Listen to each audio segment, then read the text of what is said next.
Okay, good afternoon. Good afternoon. We're going to talk about the 4th of July, except we're going to talk about how the 4th of July really almost disappeared by the end of the 1850s. This is all about the United States in the 1850s and the breakup of the Union. Charleston Mercury Extra, the Union is dissolved, and the Union would be dissolved in the 1860s. But what led up to that? Well, the effects of the Fugitive Slave Law, which took place in 1950. Caution, colored people of Boston, one and all, you are hereby respectfully cautioned and advised to avoid conversing with the watchmen and police officers of Boston because they might kidnap you.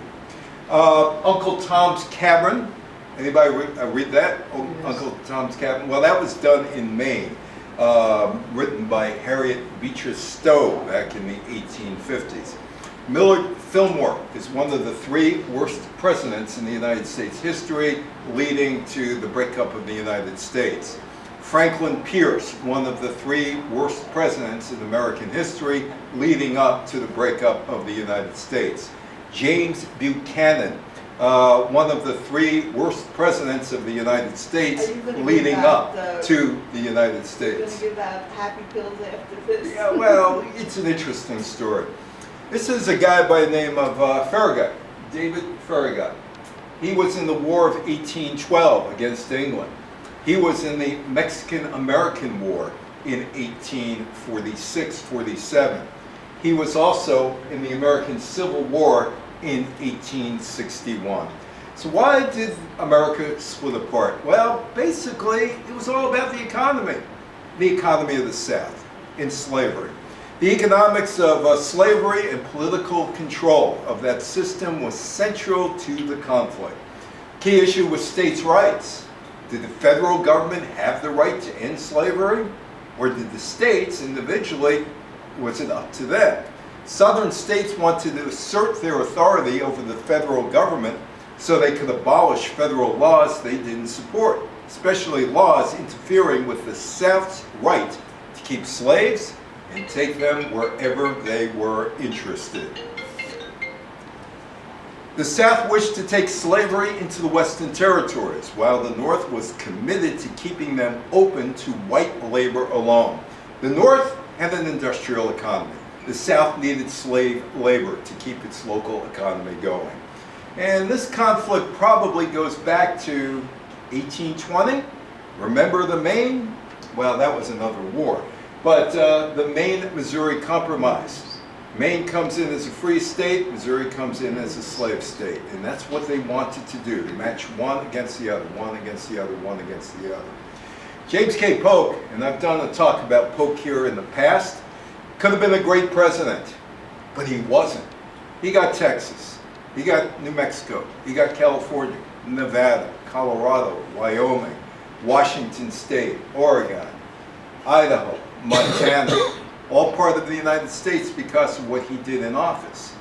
But he also left a mess behind. He died within 4 months of leaving office back in 1849. During his tenure, the United States President James K. Polk oversaw the greatest territorial expansion of the United States to date. Polk accomplished this through the annexation of Texas in 1845, the negotiation of the Oregon Treaty with Great Britain in 1846, the conclusion of the Mexican-American War, 1848, which ended with the signing and ratification of the Treaty of Guadalupe Hidalgo in 1848. But he left a mess. Polk's America, Negroes for Sale, public auction, Thursday, 10 a.m., April 12, 1848. Prime and healthy at Old Donald's Auction House, 2 Cumberland Street, Charleston, South Carolina, and they're telling you what's available. There are 25 field hands, 18 women, 8 with future insurance, 6 girls, 1 female. She's there to cook. You could buy people. You could buy people. And that was the problem in the United States in the 1850s. Polk said that, why don't we just extend that slavery line, which was basically at the Missouri Compromise, just let it go out to the Pacific coast. So he doesn't get a settlement of where slavery should be, where it shouldn't be. He leaves office March 4th, 1849, and he's leaving it to others to decide what is going to happen with the slavery issue. James Polk died on June 15, 1849, less than 4 months after leaving office. He apparently caught cholera in New Orleans, went home, and he died in Nashville, Tennessee. The 11th President of the United States, James K. Polk, should have been recognized as one of America's great presidents, great chief executive for what he got, all that land. But he isn't, because he left this mess for others to clean up. Zachary Taylor is the next President of the United States. He's elected in 1849, dies in office.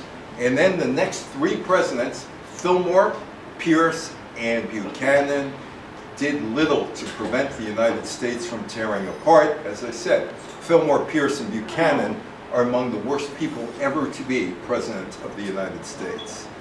Well, let's go back to 1820, Missouri Compromise in Maine.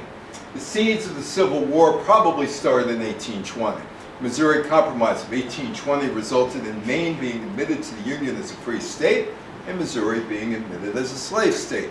Slavery was forbidden in the Louisiana Purchase territory above the latitude 3630, with the exception of Missouri. New states entering the Union would be either free or slave states, and politicians wanted to keep the balance between the two, an equal number of slave states as opposed to free states in the North. Maine statehood. With the popular sentiment unified behind statehood, separation movement went forward. Congress established Maine as the 23rd state under the Missouri Compromise in 1820, and Missouri comes in as the 24th state.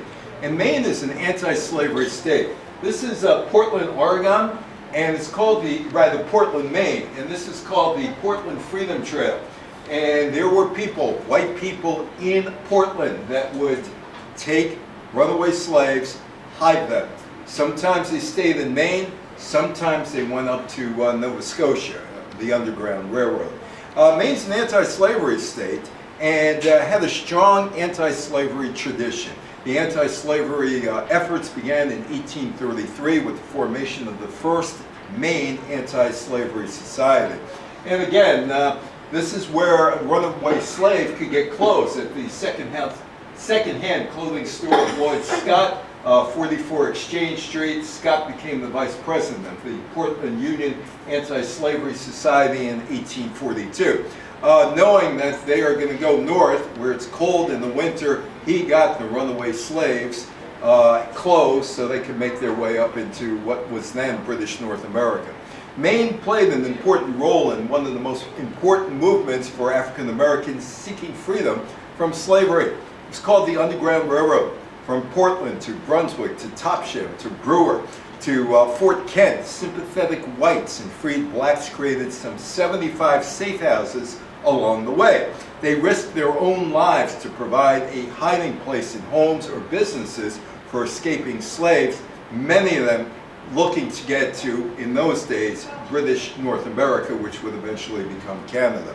The Abyssinian Meeting House in Portland became a safe haven for runaway slaves, and they found sympathetic support from both blacks and whites.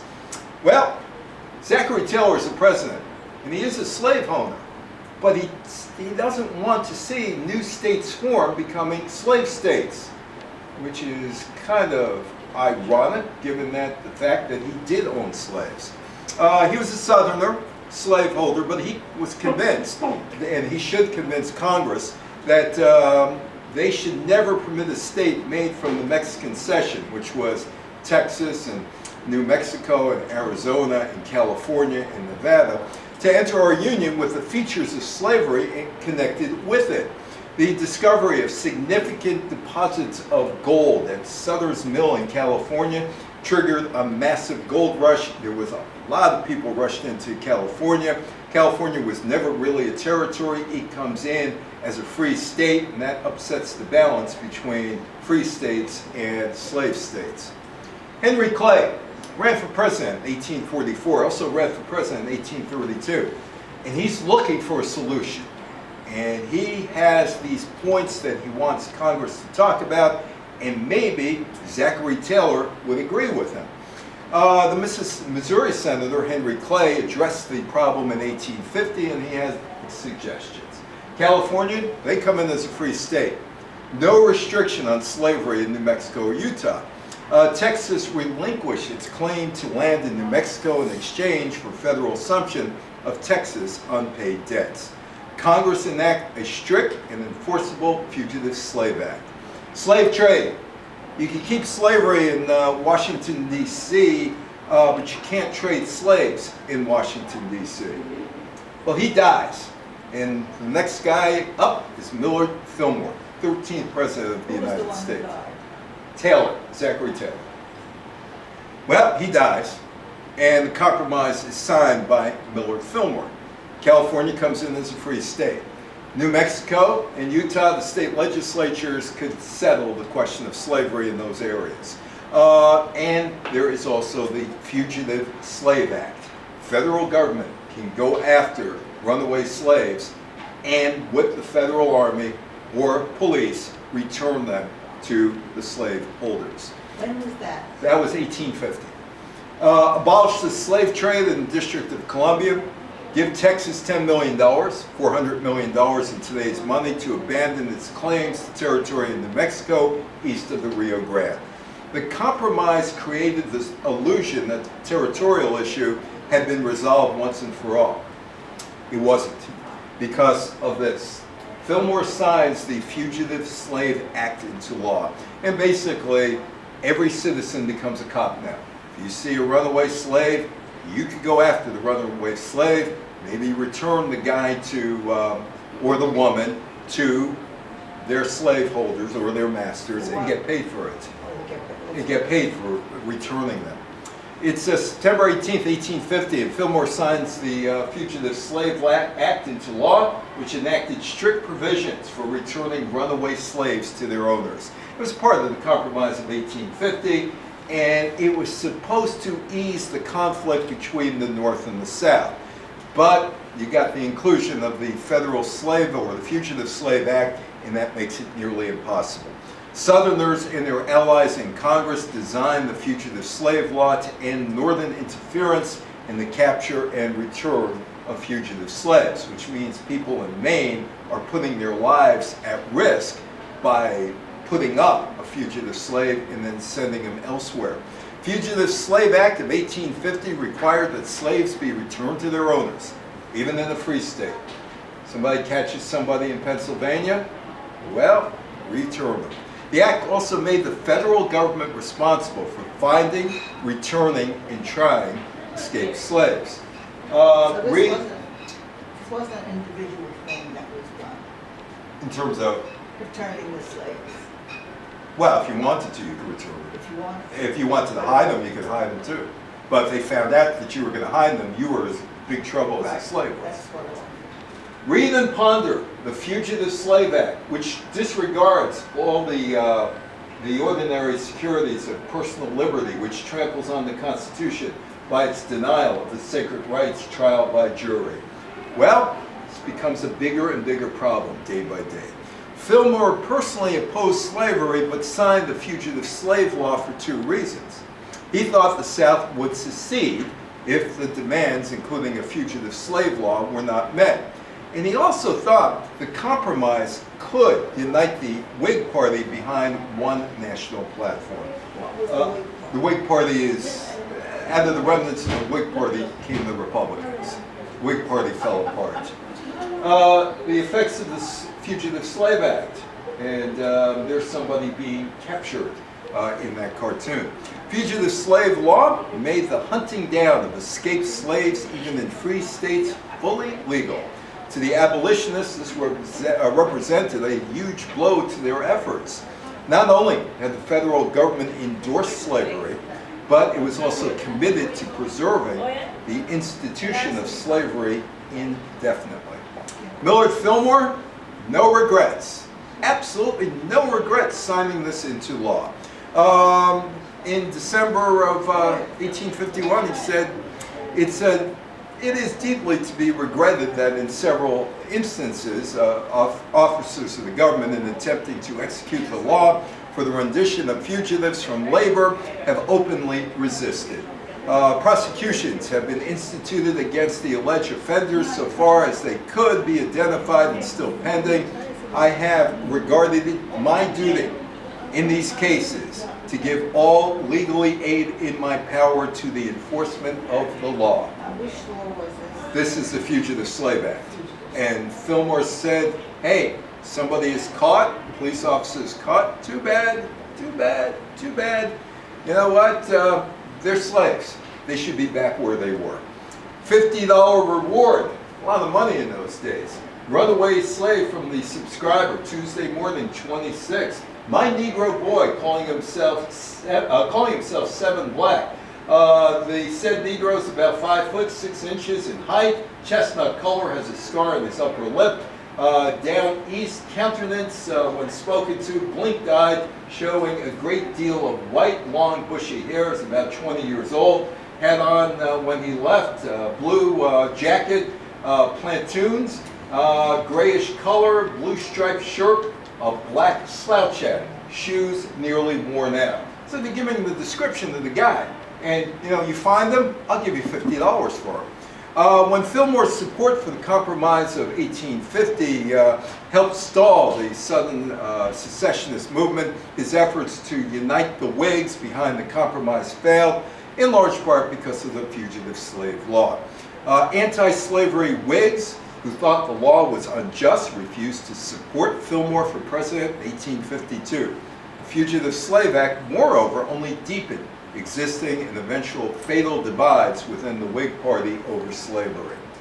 That's the Underground Railroad. And it took you places if you were lucky enough to get away, like Nova Scotia or Ontario. Even though they were British territories, the Brits got rid of slavery in the 1830s. You made it there, they couldn't touch you there. But you had to make it there. Underground Railroad was a secret network of abolitionists. They helped African Americans escape from enslavement in the American South to free states in the North or Canada. The Underground Railroad was the largest anti-slavery freedom movement in North America. It brought between 30,000 and 40,000 fugitives to British North America, including Nova Scotia. Meanwhile, Harriet Beecher Stowe is living in Maine. She writes a book called Uncle Tom's Cabin. It's a fiction book, but people got very upset about it, extremely upset, particularly in the South. Encouraged by her sister-in-law, Harriet Beecher Stowe wrote Uncle Tom's Cabin in Brunswick, Maine. First published in the series in 1851, it first appeared as a book in the following year. The heart-wrenching tale portrays slave families forced to cope with separation by masters through sales. Uncle Tom's Cabin sold 300,000 copies, a lot of copies back then in the North alone. Guess what? In the South, the book was bad. The book was bad. It was censored. You couldn't get it in the South. And of course, the book was fiction. Uncle Tom's Cabin was adapted for theater multiple times, beginning in 1852, because the novel made use of themes and techniques of theatrical melodrama popular at the time. The transition to become a stage play was rather easy. And there is Harriet Beecher Stowe. After the Fugitive Slave Act of 1850, anyone could be taken from the street, accused of being a fugitive from slavery and taken before a federally appointed commission.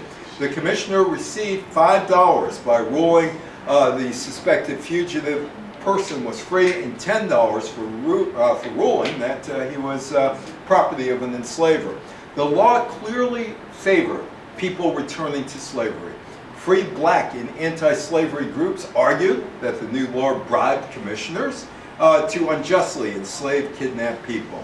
Stowe was furious. She believed that slavery was unjust and immoral, and bristled at a law requiring citizens' complicity. Living in Brunswick, Maine, while her husband taught at Bowdoin College, Stowe disobeyed the law by hiring John Andrew Jackson, who was traveling north from enslavement in South Carolina. And there's the book. How many of you read that book, by the way? It's required reading at one time. So there's the book, Uncle Tom's Cabin. When she shared her frustrations and feelings of powerlessness with her family, her sister-in-law, Isabella Porter Beecher, suggested she do more. If I could use a pen, as you can, Hattie, I would write something that would make this whole nation feel what an accursed thing slavery is. She wrote the book. Publication of the novel was, of course, one of the many events in the decade of the 1850s that put the country on course to the Civil War. Election of 1852. Franklin Pierce, who wins the election, you probably don't know this. Barbara Bush, Barbara Pierce was her maiden name, married George H.W. Bush. She was a relative of Franklin Pierce. So the Bush family goes back a long time in the United States in presidential elections back to 1852. On June 1st, 1852, the Democratic Party confronted a dilemma. Every leading Democratic presidential candidate, James Buchanan, Lewis Cass, William Marcy, Stephen A. Douglas, faced strong opposition from one faction of the party or another. After their convention, which was in Baltimore in early June, none of these men could secure the two-thirds majority of delegates needed for the nomination. Ballot after ballot only produced more hostility within the divided party, and a deadlock ensued. After 34 ballots, it was obvious, let's get somebody else. And they did. Guy who's considered the most handsome president in the history of the United States. Franklin Pierce. Well, that's the style back in those days. Franklin Pierce. The nominee would have to be pleasant and accommodating to all of the party's factions. Above all, his beliefs would have to run against the grain of his home region. A pro-slavery Southerner or an anti-slavery Northerner would never get two-thirds of the delegates that were needed to get the nomination. A pro-slavery Northerner, however, might appeal to both sides. Pierce's political machine in New Hampshire had sensed this, and they had begun to quietly work the convention floor among Southerners to see if they could get the support for Franklin Pierce. On the 35th ballot, Franklin Pierce's name was placed in nomination. Virginia gave him his first support, with all 15 of their votes. The fact that many delegates had never even heard of Pierce helped. Having few enemies, nor indeed a reputation, Pierce could be molded by his supporters into whatever the delegates were looking for in a candidate. Weary of fighting, the Democrats handed Pierce the nomination on the 48th ballot. A senator from Alabama by the name of William Rufus King was suggested for vice president. Well, the Whigs candidate, I don't know, you think he needs a Whig or not? Wilfred Scott, General Wilfred Scott. Anyway, he's the Whigs candidate, and he would be the last candidate for the political party called the Whigs. The Whigs met in Baltimore as well, starting on June 16th. The incumbent, Millard Fillmore, ruined his chances for another term because he supported the Compromise of 1850. On the 53rd ballot, the Whigs nominated General Winfield Scott, Pierce's commander during the Mexican-American War. Scott did not run an effective campaign, ignoring orders from his Whig handlers to remain silent on the slavery issue. His acceptance of the nomination voiced agreement with the party's pro-compromise platform. Support for him, always lukewarm best in the South, cooled even further as Southerners defected to the Democratic Party and voted for Pierce. And here are the two candidates running for election in this cartoon. It is Scott and it is Pierce. Mudslinging, lots of mudslinging. With neither party eager to discuss issues, gee, what a shock. We're not talking about issues. We'll talk about character. We'll talk about character. So neither side wanted to discuss issues relating to either their party's platform or slavery, and the contest turned personal, reviving the old fainting Frank stories. The Whigs accused Pierce of being a coward during the Mexican-American War. He fainted, and they said he was a drunk. And there might have been something to it. He liked to drink a little bit. Democrats fired back, dredging up decades-old story of Scott refusing a dueling challenge from war hero and former President Andrew Jackson. Imagine the political ad today. Winfred Scott's a coward. He's challenged to a duel by Andrew Jackson. He refuses. What a coward. This ad has been endorsed and paid for and approved by Andrew Jackson. They also tried to paint Scott as a would-be military dictator. Oh, the wife is so upset. Franklin Pierce's wife is so upset, and with good reason. If he becomes president or runs for president, he's not going to be around. Pierce did no campaigning whatsoever, which probably helped him because he didn't expose himself to anything. It's also probable that his wife's feelings about his return to politics had something to do with his low profile. Although a few candidates for the presidency in this period in American history did any campaigning. Jane Pierce was disgusted by her husband's candidacy and did not welcome the prospect of returning to Washington, which in those days was a backwater swamp town. Before the convention, Pierce had assured her he was not going to seek the nomination. And then she hears he's running for president, takes the nomination, she faints. She can't take the news. And there is Franklin Pierce. Pierce wins the election with about 70% of the eligible voters, which were all male and they were all landholders. Scott only carried 4 states and he lost in his native Virginia. Pierce had majorities in the houses of Congress and hopes grew for a cooling of sectional disagreements dividing Americans. Pierce was also the youngest president to date. How old was he? Pierce about that time was in his late 40s, about late 40s. Winning the popular and electoral vote, Pierce assumed the presidency March 4th, 1853. And he quickly told you what he thought of the slavery issue. He was a doughface. You know what a doughface was? Never heard the expression doughface? He was a northerner who sympathized with the South. Franklin Pierce. That's why he was called Doughface? Doughface, yeah. That's what northerners who had sympathy with southerners were all known as doughfaces. This is what he said in the inauguration. I believe that involuntary servitude, as it exists in different states of this Confederacy, is recognized by the Constitution. I believe that it stands like any other admitted right, and that states, where it exists, are entitled to efficient remedies to force the constitutional provisions. I fervently hope that the question is at rest, and that no sectional or ambitious or fanatical excitement may again threaten the durability of our institutions or obscure the light of our prosperity. In other words, slavery is cool. Don't bother me about it. That's exactly what it sounds like. Yeah. Pierce in 1854. March 20th, Ripon, Wisconsin. Former members of the Whig Party meet to establish a new party to oppose the spread of slavery into the Western Territories. It is named the Republican Party. On May 24th, a runaway slave by the name of Anthony Burns is arrested.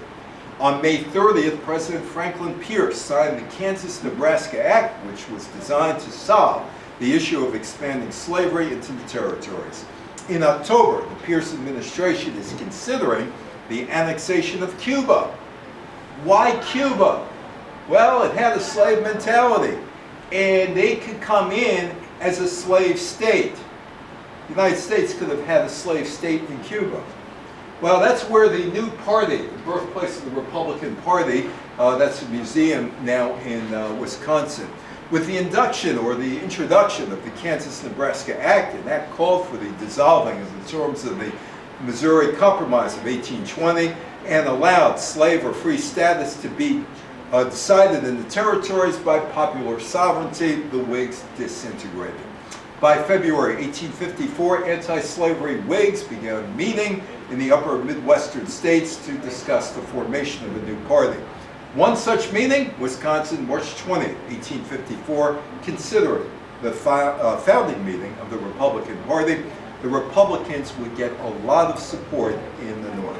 So in other words, before this happened, Yeah. they were gone. What, Whigs? Yeah. Yeah, pretty much. Pretty much. Anybody here ever hear of Anthony Burns? Who said yes? You have heard of Anthony Burns. Anthony Burns. He becomes a flashpoint. Slave owned by Charles Suttle of Alexandria, Virginia, Anthony Burns had many privileges. He was allowed to hire himself out. He supervised the hiring of hiring out of 4 other slaves owned by Suttle. He had the freedom to take additional jobs as long as he paid his master a fee. He joined the church. He became a preacher. He learned how to read and write. In 1854, Anthony Burns took his first steps to freedom. While working in Richmond, Burns boarded a ship headed north to the city of Boston, Massachusetts. He arrives in Boston. He's a fugitive, but he's free. The newfound freedom would be short-lived. Soon after his arrival, he sent a letter to his brother, who was also a slave of Charles Suttle. Even though the letter was sent by way of Canada, somehow the master found the letter, and Anthony Burns is in trouble. A man kidnapped Faneuil Hall this Friday evening. Let's talk about it in Boston. Suttle traveled to Boston to claim his property, and on May 24th, under the pretext of being charged for robbery, Burns was arrested. Boston abolitionists, vehemently opposed to the Slave Act, rallied to aid Burns, who was held on the 3rd floor of a federal courthouse. 2 separate groups met at the same time to discuss Burns' recapture.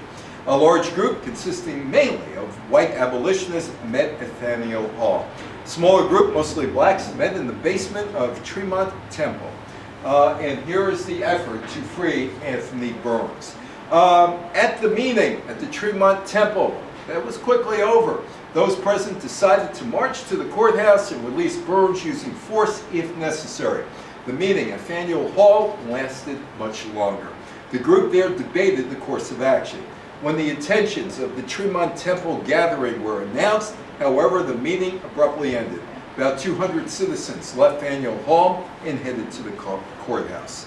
The crowd outside the courthouse quickly grew from several hundred to about 2,000. A small group of blacks, led by a white minister, Thomas Wentworth Higginson, charged the building with a beam they used as a battering ram. They succeeded in creating a small opening, but for only a moment.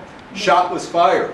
A deputy shouted out that he had been stabbed, then died a few minutes later. Higginson and a black man gained entry, but they were beaten back outside by 6 to 8 deputies.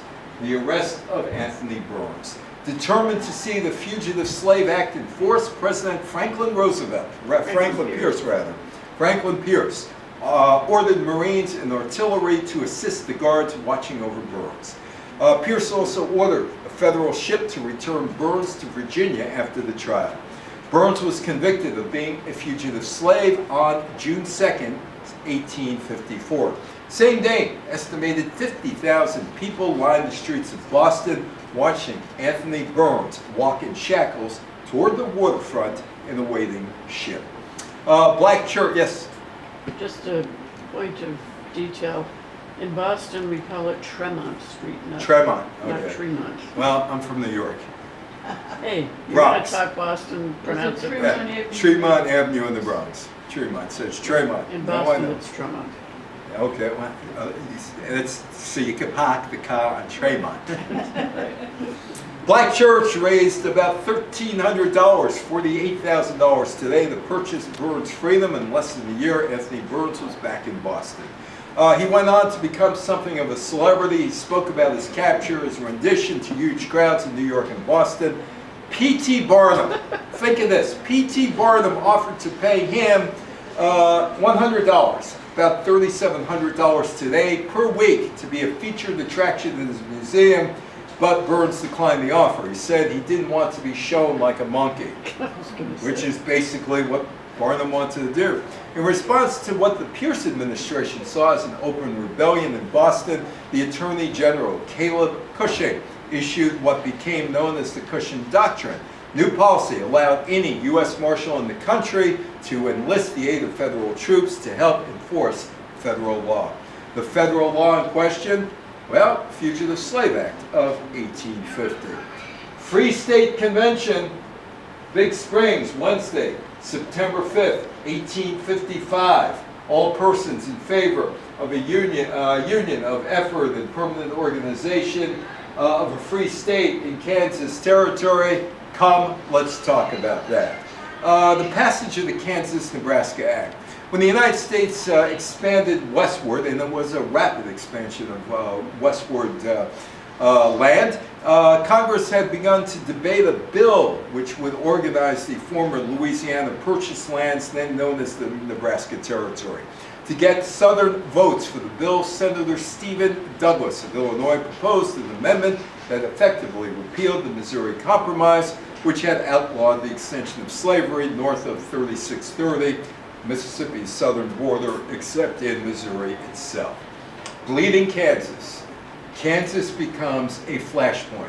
In fact, it's kind of a mini civil war in Kansas. The Kansas-Nebraska Act created the territories of Kansas and Nebraska and gave each the right to decide whether or not to permit slavery when they joined the Union.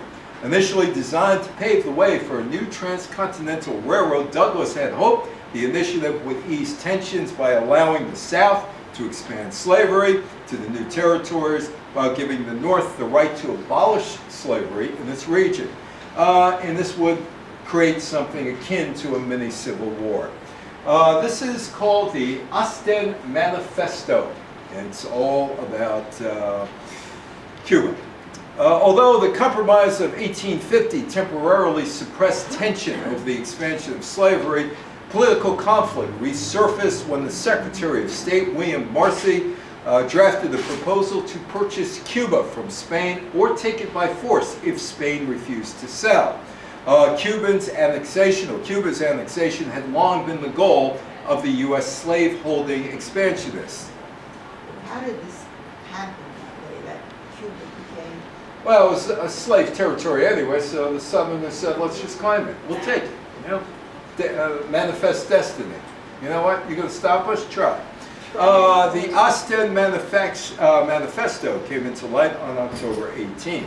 That is Pierre Soleil. The Ostend Manifesto was written by Pierre Soleil, U.S. Minister to Spain, suggested that the United States threatened to invade Cuba if Spain was not willing to sell the island to the United States. Soleil's brash diplomacy in Spain dashes Pierce's hopes to annex Cuba. He wanted to take it, and this guy wants to buy it, a goal supported by Southerners who viewed the island as a location where slavery might flourish. Do you know about that? About the United States trying to take over Cuba for slavery? The Northerners and abolitionists saw the Ostend Manifesto as a blatant attempt to introduce another slave state into the Union. The backlash from the Ostend Manifesto caused Pierce to abandon expansionist plans. The question of Cuba's annexation was effectively set aside. The Pierce administration was forced to repair its relationship with Spain and other European countries, including Great Britain, France, who saw the takeover of Cuba as a threat to them. Yes? Where does the name Ostend Manifesto? It was one of the meeting places in Europe. In Europe. In Europe. Cuba was a destination in this slave trade. Pierre Soleil was born in France, age 25. In 1826, he emigrated to America and settled in New Orleans.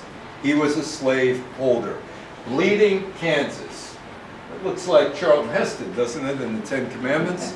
It's a turbulent time in the Kansas Territory.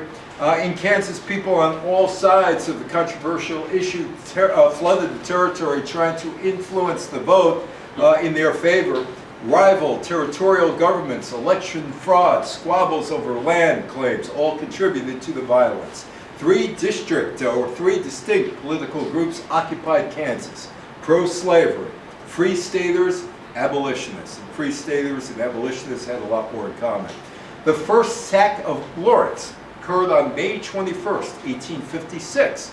Pro-slavery men attacked and looted the anti-slavery town of Lawrence, Kansas. The assault escalated the violence over slavery in the Kansas Territory. Lawrence, Kansas was founded in 1854 by a New England Immigrant Aid Society as an anti-slavery mission named after Boston philanthropist and anti-slavery reformer Amos Lawrence.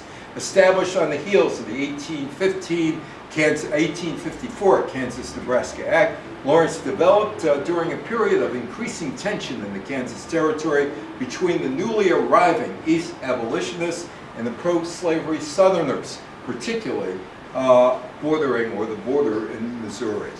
The aid movement made considerable headlines in the Eastern press during 1854, and Lawrence founders nearly battled with pro-slavery Missourians in October of that year. Political strain intensified in 1855 following the Big Spring resolutions, the creation of the Free State Party and the Wakarusa War that fall. By late 1855, Lawrence residents fully anticipated an attack by pro-slavery partisans or border ruffians, people coming from Missouri. Indeed, December, agents from the Immigrant Aid Society requested additional weapons, sharp rifles, Beecher's Bibles, and cannon from their eastern benefactors, as approximately 1,200 pro-slavery men, mostly from Missouri, assembled on the Wakarusa River. When Lawrence was besieged, only executive intervention by the governor, Wilson Shannon, staved off violence. But a harsh winter and snowballing political tension ensured that a pro-slavery attack had just been delayed. It was not stopped. The sacking of Lawrence occurred on May 21st, 1856. The pro-slavery settlers, led by the sheriff, the law enforcement guy, led by a sheriff. Think of how many crooked sheriffs there have been back in the day. Let's not go there. Well, no, I'm just saying that there were a lot of people who were in law enforcement who just turned the other way. But this one's led by the sheriff, Samuel J. Jones. He attacked and ransacked Lawrence, Kansas. Jones and his men halted the production of the Free State newspapers, the Kansas Free State and the Herald of Freedom, destroying the presses and offices. The pro-slavery men also destroyed the Free State Hotel. This was law enforcement who did that. Law enforcement. Well, you've heard of John Brown, right? You've heard of John Brown. He's an essential component to the Civil War's lead-up. Brown first gained national attention when he led the anti-slavery volunteers and his sons during the state-level Civil War in Kansas. He was dissatisfied with the abolitionist pacifism. Speaking of the pacifists, these men are all talk. What we need is action. Action. In May 1856, Brown and his sons killed 5 supporters of slavery in the Potawatomi massacre, response to the sacking of Lawrence by pro-slavery forces. The sacking coincided with South Carolina Congressman Preston Brooks' caning of abolitionist Republican Senator Charles Sumner, which occurred on May 20th. The two events were paired and dramatized by the national media, and this is the turning point leading up to the Civil War. And this is a guy, Southern chivalry argument versus clubs, a caning in Congress. This guy's beaten up. He's beaten up pretty badly. On May 22nd, 1856, during the Bleeding Kansas crisis, Massachusetts Republican Senator Charles Sumner delivered the speech to Congress in which he denounced the Kansas-Nebraska Act of 1854 and demanded that Kansas be admitted to the Union as a free state. While he was talking, he was verbally attacked by the pro-slavery South Carolina Senator Andrew Butler and called into question the man's code of Southern chivalry, accusing him of taking slavery as his mistress. 2 days later, Preston Brooks, a South Carolina congressman who was Butler's cousin, nearly beat Sumner to death on the Senate floor with a cane. Responses to the attack in the North and the South further polarized the people of the nation, leading it further down to a path of war. Well, by 1856, Franklin Pierce is done. Nobody wants any part of it. He's ineffective, he doesn't do anything, he's done. So, Democrats, they're looking for somebody else. Pierce was defeated in an effort to be renominated by the Democrats. Their official party slogan was, "Anybody but Pierce." Anybody but Pierce. And they selected James Buchanan, who was actually very qualified for the job. The Kansas-Nebraska Act divided Democrats. Buchanan was the ambassador to the United Kingdom, and he was the nominee for the Democrats.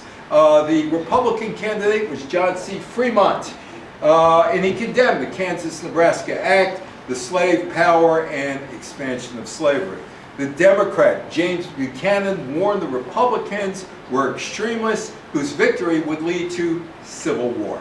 As the Whig Party disintegrated in the 1850s, Millard Fillmore refused to join the Republican Party, and in 1856 took the nomination for president of something called the Know Nothing Party. That's a party aptly named, isn't it? We should use it now. Or the American Party. The Democrats endorsed the modern popular sovereignty approach to slavery expansion utilized in the Kansas-Nebraska Act. Fillmore represented the third party, the relatively new American Party, or the Know-Nothings. They ignored the slavery issue. They had other problems. They wanted to kick all the immigrants out of the country, particularly the Asians. So that was what they wanted to do. Buchanan wins, and another doughface.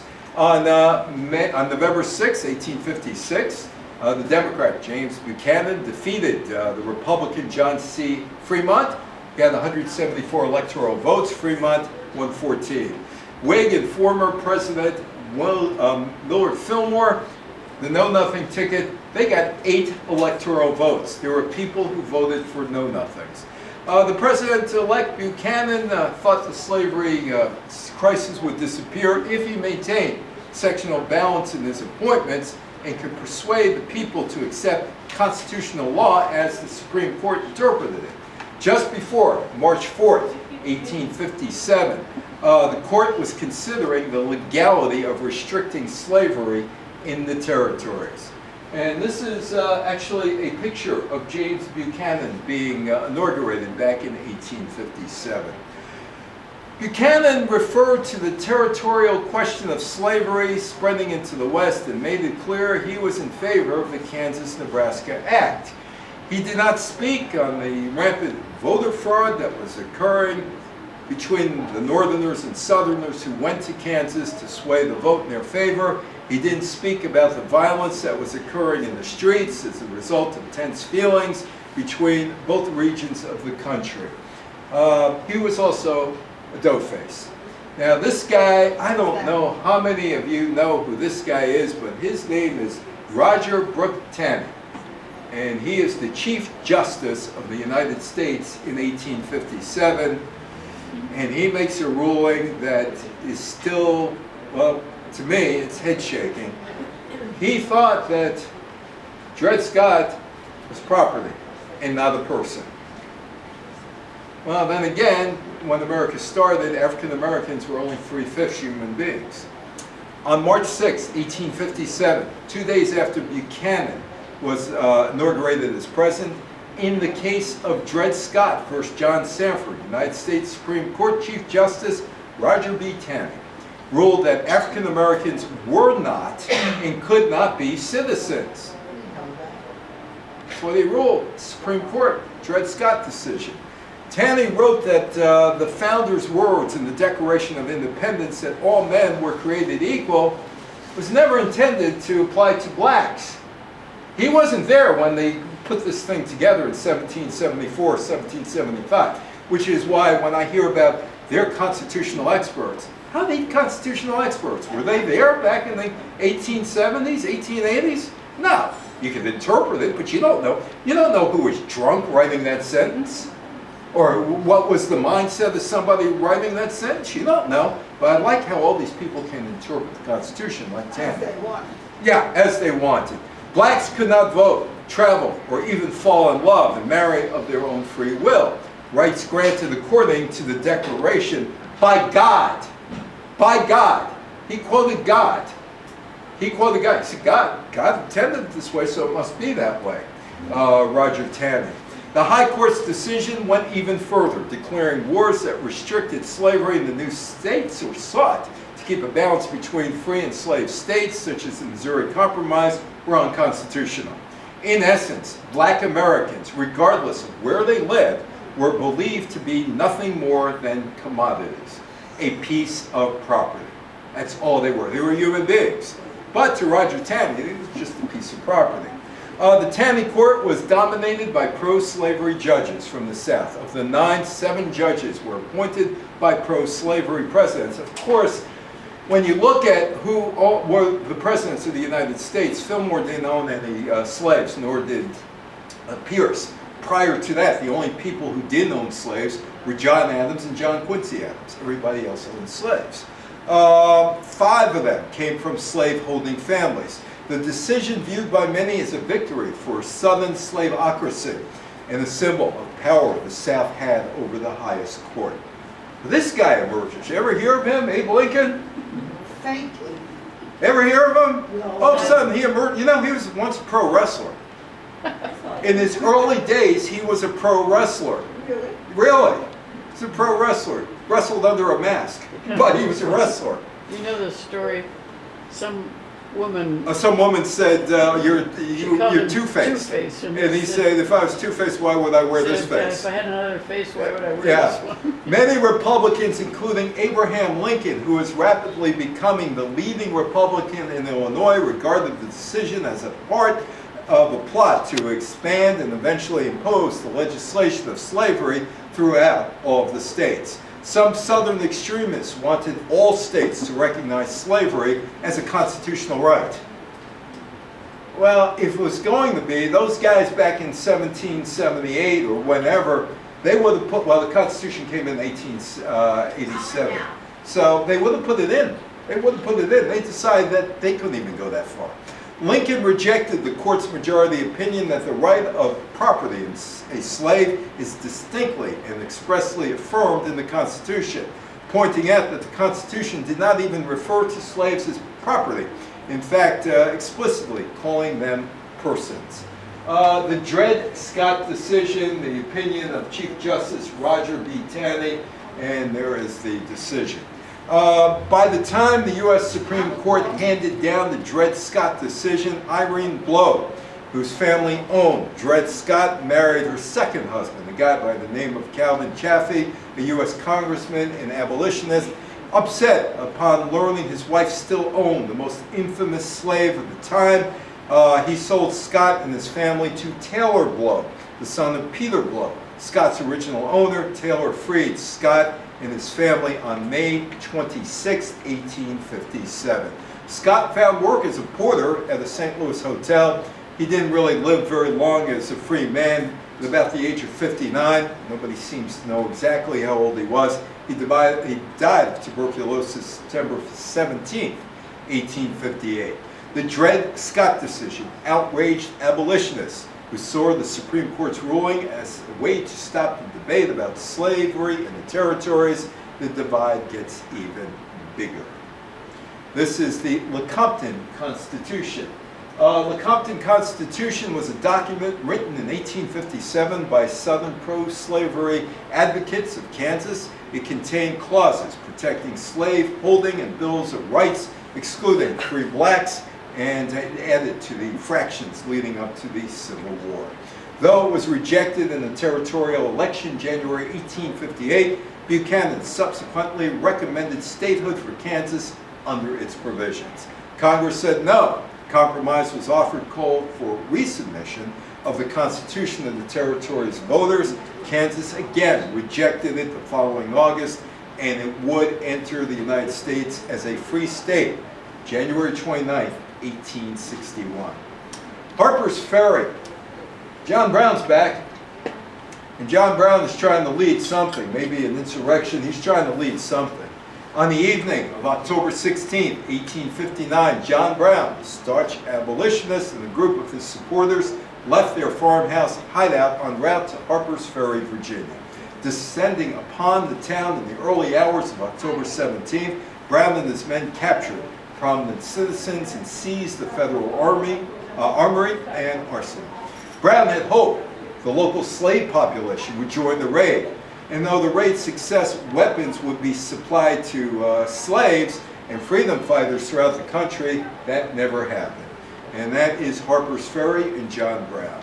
First held down by the local militia in the late morning of the 17th, Brown took refuge in the Arsenal's engine house. However, this sanctuary from the firestorm did not last long when late in the afternoon, the United States Marines, led by Colonel Robert E. Lee, arrived, stormed the engine house, killing many of the raiders and then capturing Brown. Treason! Treason! Captain John Brown. All true Christians who believe in immortality through Jesus Christ alone are requested to pray for Captain John Brown, who's under sentence to death. Brown was quickly placed on trial, charged with treason against the state of Virginia, murder, slave insurrection. He was sentenced to death for his crimes. He was hanged on December 2nd, 1859. But the raid fueled the sectionalism that led to the bloody Civil War between the North and the South. The 1860 election, Lincoln didn't have his beard yet. He had Stephen Douglas and others in 1860. It's a four-way election. The Republican nominee was Abraham Lincoln. The Democratic nominee, Senator Stephen Douglas. The Southern Democrat Party nominee was John Breckinridge, and the Constitutional Union Party's nominee, John Bell. James Buchanan did not get the Democratic nomination for re-election. The main issue is slavery and states' rights. The Democratic Party split over the issue of slavery. Northern Democrats believed in the popular sovereignty or the right of the new states and territories to decide if they wanted to include or exclude slavery from their borders. Southern Democrats endorsed a federal slave code which would guarantee the right of people to own slaves in all federal territory. The Republican Party and Abraham Lincoln were morally opposed to slavery. The Constitutional Union Party took very few positions on anything, desperate to keep the country from tearing apart. And that is Hannibal Hamlin, who is the vice president under Abraham Lincoln, who does not have his beard yet. The split in the Democratic Party all but assured Lincoln's victory in November. Southerners ignored Lincoln's statements that he would leave slavery untouched in states where it already existed, and refused to even put his name on the ballot. Trying to do that in 2024 too, in Ohio. The election, no candidate won a majority of the popular vote, but Lincoln won a solid majority of the Electoral College. And it's time to say goodbye to this guy, James Buchanan.